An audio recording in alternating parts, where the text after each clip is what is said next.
Little Angel school యాజమాన్యం 17 మంది కార్మికులకు రావాల్సిన బకాయిలు వెంటనే చెల్లించాలని CITU demand. Little Angel school యాజమాన్యం 15 మంది కార్మికుల జీవితాలతో ఆడుకోవడం ఆపాలని, చట్టపరంగా కార్మికులకు రావాల్సిన బకాయిలు వెంటనే చెల్లించాలని private colleges and schools staffs and workers union ప్రధాన కార్యదర్శి వైరాజు డిమాండ్ చేశారు.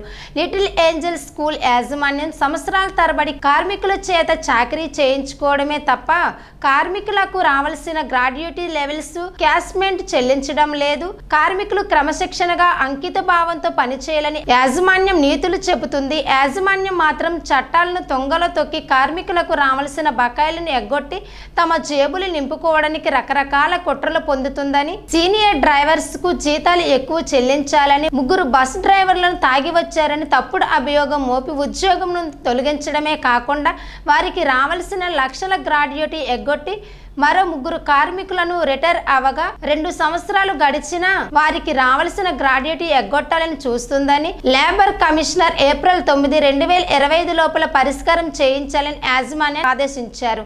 ఇప్పటికైనా యాజమాన్యం మొండి వైఖరి మానుకొని కార్మికుల సమస్యలు పరిష్కారం చేయాలని, లేని పక్షంలో ఆందోళన ఉధృతం చేస్తామని వైరాజు తెలియజేశారు. ఈ కార్యక్రమంలో కెఎన్ రావు, పి రామారావు, గోవిందు, నాగరాజు, సావిత్రమ్మ పాల్గొన్నారు. ఏంజల్స్ స్కూల్ యాజమాన్యం 15 మంది కార్మికుల్ని దాదాపు సంవత్సరం కాలం నుంచి అనేక ఇబ్బందులు పెట్టడం జరుగుతుంది. ఏవో కుండు షాకులు చెప్పి కార్మికులందరినీ కూడా దాదాపు 12 మంది కార్మికుల్ని ఏ కారణం లేకుండా ఏవో కుండు షాకులు చెప్పి ఉద్యోగాల్ని తొలగించడం జరిగింది. వాళ్ళకి రావాల్సిన బెనిఫిట్స్ ఏవైతే ఉన్నాయో, టర్మినల్ బెనిఫిట్స్ ఏవైతే ఉన్నాయో, గ్రాడ్యుయేటీ కానీ, లీవ్ వేజ్ కానీ, నోటీస్ పే కానీ ఏవి కూడా ఇవ్వలేదు. ఇది చాలా దారుణం. ఎందుకంటే కార్మికులు అన్ని విధాలుగా క్రమశిక్షణగా, బాధ్యతాయుతంగా, అంకిత భావంతో పనిచేసి లిటిల్ ఏంజల్స్కి ఇంత పేరు ప్రఖ్యాతులు తేవడం జరిగింది. ఈరోజు అక్కడ సీట్లు దొరకాలంటే చాలా కష్టం. పెద్ద వాళ్ళు సీట్లు కావాలంటే అనేక ఇబ్బందులు పడుతున్నారు, అక్కడ లేవని చెప్పేస్తున్నారు. అలాగే పేద విద్యార్థులకి, ఎస్సీలు, బీసీలు, ఎస్టీలకి, పేద విద్యార్థులకి రాయితీలు ఇవ్వాలి ఫీజులో, కానీ ఎక్కడ కూడా రాయితీలు ఇవ్వటం లేదు.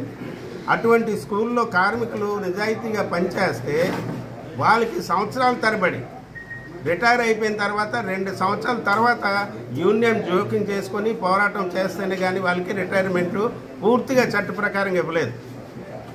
అంటే యాజమాన్యం కార్మికులు క్రమశిక్షణగా పనిచేయాలి, యాజమాన్యం మాత్రం చట్టాలు అమలు చేయదని ఆ యాజమాన్యం చెప్పడం జరుగుతుంది.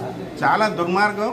కార్మికుల్ని ఈరోజు బంధించి, ఎక్కడికక్కడ బంధించి ఒకరితో ఒకరు మాట్లాడకూడదు, లోపల చుట్టుపక్కల సీసీ కెమెరాలు పెట్టేసి ఒకరితో ఒకరు మాట్లాడకూడదు, యూనియన్తో సంప్రదింపులు చేయకూడదు. ఈ రకంగా వేధింపులకు గురి చేయడం జరుగుతుంది. కార్మికులకి వేధింపులకు గురి చేస్తే, కార్మిక వ్యతిరేక చర్యలకు పాల్పడితే రాబోయే కాలంలో యాజమాన్యం మీద పెద్ద ఎత్తున ఆందోళన చేస్తాం. యాజమాన్యం తన వైఖరి మార్చుకోవాలి. కార్మికులకి రావాల్సిన హక్కులన్నీ ఇవ్వాలి. వాళ్ళకి ఇవ్వాల్సిన గ్రాడ్యుయేటీ, అలాగే ఏవైతే చట్టపరమైన హక్కులు ఉన్నాయో అన్నీ కల్పించాలి. అలాగే అక్రమంగా తొలగించిన కార్మికులు కూడా న్యాయంగా రావాల్సిన settlement, full and final settlement చేయాలని సందర్భంగా డిమాండ్ చేస్తున్నాం. లేని పక్షంలో విశాఖపట్నం అంతా కూడా పెద్ద ఎత్తున పోస్టర్లు, పాంప్లెట్లు వేసి యాజమాన్యం తన వైఖరి మార్చుకోకపోతే దానికి జరిగే పరిణామాలన్నీ కూడా యాజమాన్యం భరించవలసి వస్తుంది. కార్మికులు, యూనియన్ దానికి బాధ్యత వహించదని ఈ సందర్భంగా తెలియజేస్తున్నాం. నేను లిటిల్ స్కూల్లో డ్రైవర్గా 17 సంవత్సరాల నుంచి ఉద్యోగం చేస్తున్నానండి. మేనేజ్మెంట్ ఆదేశాల అనుసారంగా క్రమశిక్షణగా పనిచేసి స్కూల్కి మంచి పేరు తెచ్చి వాళ్ళు చెప్పినట్టుగా మేము వాళ్ళు చెప్పిన పనులన్నీ చేస్తూ కూడా మేము రిటైర్ అయ్యామండి. రిటైర్ అయినందుకు కూడా రిటైర్మెంట్ అయిన బెనిఫిట్లు అన్నీ మాకు రాలేదండి. ఈ చట్ట ప్రకారంగా మాకు ఇస్తానని చెప్పారు, కానీ ఇవ్వలేదు. ఈ రకంగా మమ్మల్ని ఏడిపిస్తున్నారండి. అలాగే 3 డ్రైవర్లను అర్ధంతరంగా తీసేశారు. వాళ్ళకి కూడా ఇస్తానని చెప్పారు, కానీ వాళ్ళకి ఇవ్వట్లేదు. యాజమాన్యం ఇంత మొండిగా ప్రవర్తిస్తుందండి. మేము మా డిమాండ్స్ మేము మామూలుగా శాంతియుతంగా అడిగాము, కానీ వాళ్ళు వింటలేదు. అందుకని ఈ ఉద్యమాన్ని మరింత ముందుకు తీసుకెళ్ళి పగడ్బందీగా ఇంకా ముందుకు తీసుకెళ్తామని మేము అనుకుంటున్నామండి. నా పేరు సావిత్రి.